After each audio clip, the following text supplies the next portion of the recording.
Hello नाज़रीन, आप देख रहे हैं ड्रामा सीरियल सकून। अगर आपको हमारी ये वीडियो अच्छी लगे इसको लाइक करें और हमारे यूट्यूब चैनल पाकिस्तान ड्रामा को सब्सक्राइब करें।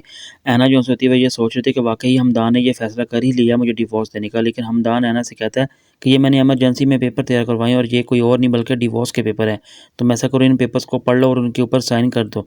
इसलिए मैंने ये फैसला कर लिया कि मैं वाकई तुम्हें डिवोर्स दूंगा। लेकिन ऐना जब ये बात सुनती है तो एकदम से हैरतज़दा और परेशान हो जाती है, बल्कि ये सोचती है कि आखिर इसने फैसला कर ही लिया कि मुझे डिवोर्स देना। ठीक है, अगर ऐसे ही है तो फिर इनकी अपनी मर्ज़ी। लेकिन जो शानज़े होती है वो अपने माँ बाप से कहती है कि मैं आप सबको ये बताना चाहती हूँ कि हमदान सिर्फ मेरे मुजरिम है, इसलिए उनको कोई भी सज़ा देनी है उसका सिर्फ मुझे ही हक़ है, इसलिए आप लोग उनको कुछ नहीं कह सकते और ना ही कुछ कहेंगे। लेकिन जो हमदान होता है वह शानज़े से कहता है कि मैंने कभी सोचा ही नहीं था कि इंसान नए रिश्ते बनाने के साथ साथ जो अपने खून के पुराने रिश्ते वो इस तरह बिखर जाते हैं।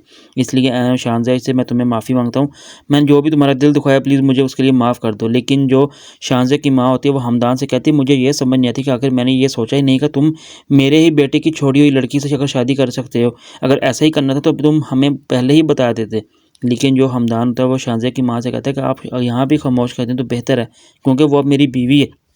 इसलिए कोई भी शौहर अपनी बीवी के खिलाफ इस तरह की कोई बातें नहीं सुन सकता और ना ही सुनेगा। इसलिए मैं आपको कहता हूँ कि आप इस मामले में ना ही आएँ तो बेहतर है। इसलिए ये आप में आपकी बात इसमें नहीं है। लेकिन जो शानज़े होती है वो अब ये सोचती है कि वाक़ई ये जो शमदान उससे शादी करने की चाहता है, बल्कि वो उससे काफ़ी ज़्यादा नाराज़ होती है। लेकिन जो ऐना होती है वो ये सोचती है कि हमदान ने अच्छा नहीं किया मेरे साथ ऐसा करके, बल्कि मैंने सोचा नहीं था कि मैंने उसके लिए सब कुछ छोड़ दिया।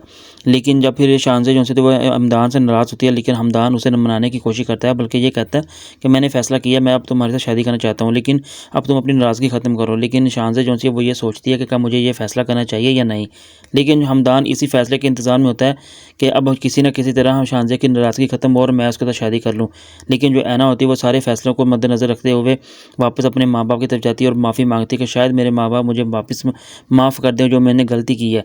लेकिन जो रज़ा होता है वो वापस ऐना को लेकर उसके माँ बाप की तरफ छोड़ देता है ताकि तुम अपने माँ बाप से माफ़ी माँगो, हो सकता है कि वो तुम्हारी इस गलती को माफ़ कर दे और साथ साथ मेरी गलती भी इस तरह माफ़ हो जाए। लेकिन जो ऐना का बाप होता है वो कहता है कि इंसान जितना ही पत्थर दिल क्यों ना हो, लेकिन जब बेटियां उसके घर आती हैं तो वो इंसान अपनी बेटी को माफ़ कर ही देता है। इसलिए वो ऐना का जो बाप होता है वो ऐना से कहता है कि बेटा तुमने जो भी किया मैंने उसके बारे में सोचा ही नहीं है, बल्कि मैं अब ये कहूँगा कि मैं तुमने जो भी गलती की है तुम्हारी हर एक गलती को मैंने माफ़ कर दिया। अब मेरे दिल में तुम्हारे लिए कोई बदगुमानी नहीं है, ना ही कभी होगी।